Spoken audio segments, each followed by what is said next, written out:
Alors, bonjour. Bonjour. Merci d'avoir accepté cet entretien. Je sais que vous êtes bien occupé. En plus, avec les Jeux Olympiques, vous avez gagné une médaille, le Québec, j'ai entendu dire. Hein, le Canada, représenté par un Québécois, effectivement, Éric Lamaze, qui a remporté une médaille d'or en saut d'obstacle en individuel, après avoir remporté par équipe une médaille d'argent. Donc, on peut dire qu'on est très ravis. Oui, le Québec va être sur la map dans le monde équestre. Bravo. Le Québec et les sports équestres, parce qu'on a un gros travail de médiatisation à faire, de popularisation de l'activité qui est souvent très méconnue. Donc, c'est certain que ça va nous donner un coup de pouce. Et effectivement, parce que des chevaux, on n'en voit pas beaucoup au Québec.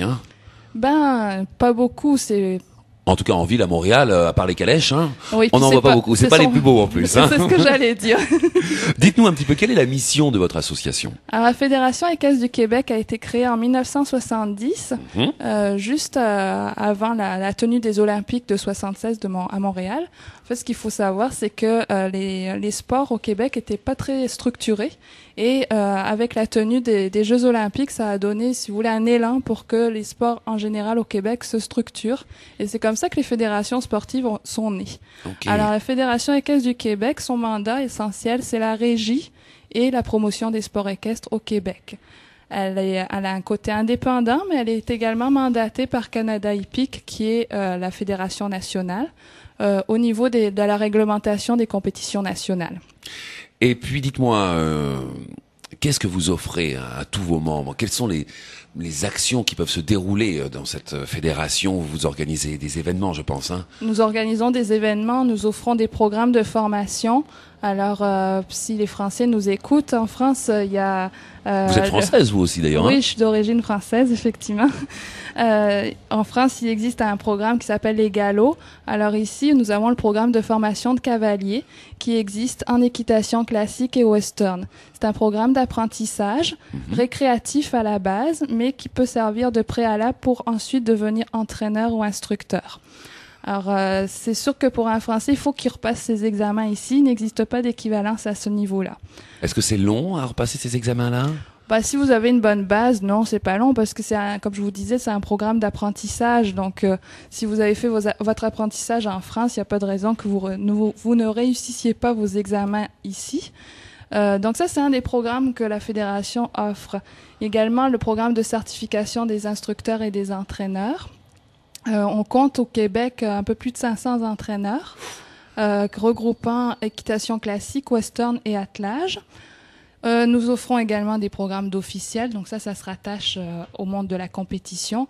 Et nous organisons des activités de formation qui peuvent être tout à fait larges. Par exemple, vous voyez, le 31 octobre, 1er 2 novembre, nous organisons notre premier colloque à l'intérieur duquel il va y avoir des conférences sur différents sujets, sur la santé animale, l'alimentation, sur comment on juge une épreuve de reining, quels sont les programmes de développement de l'athlète qui existent.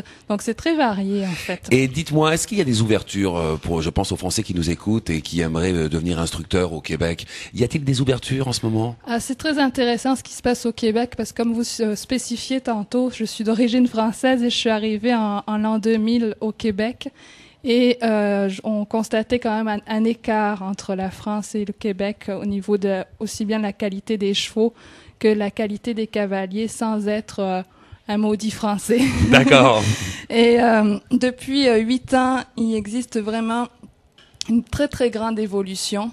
Le sport équestre est en fort développement.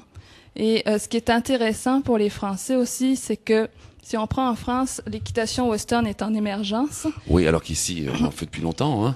Et le Québec sert de référence. Donc, il y a beaucoup de Québécois qui vont en France aussi pour former les Français en équitation western. Et les Français, ils ont tout intérêt à venir au Québec pour venir chercher cette formation-là aussi. On parle français et il existe un échange très, très intéressant à ce niveau-là. Et oui, ça se développe. Oui, on le remarque. Les journées de compétition ne cessent de croître. Le nombre de membres à la Fédération équestre du Québec ne cesse de croître. Nous sommes rendus presque à 10 000 membres. Oh, c'est énorme pour un petit pays comme le Québec. Oui, puis on a connu une croissance assez drastique, je dirais, en 3 ans, 3-4 ans. on était 5500, puis là on approche la barre des 10 000. Alors oui, ça présage des ouvertures et des choses très intéressantes. Eh bien, on va aussi donner l'adresse internet de votre site. Hein. Donc, c'est www.feq.qc.ca. Et puis nous mettrons un lien directement pour nos auditeurs de France qui veulent communiquer avec vous. Merci. Voilà, on aimerait vous remercier d'être venu. Avez-vous un message à faire passer à vos compatriotes en France? Qu'on est très bien au Québec. Ouais, hein. Sans regret. Bon, eh bien je vous dis à très bientôt et puis on invite tous nos Français à communiquer avec vous pour faire du cheval. Je vous remercie beaucoup. À très bientôt, Laure. Au revoir. Au revoir.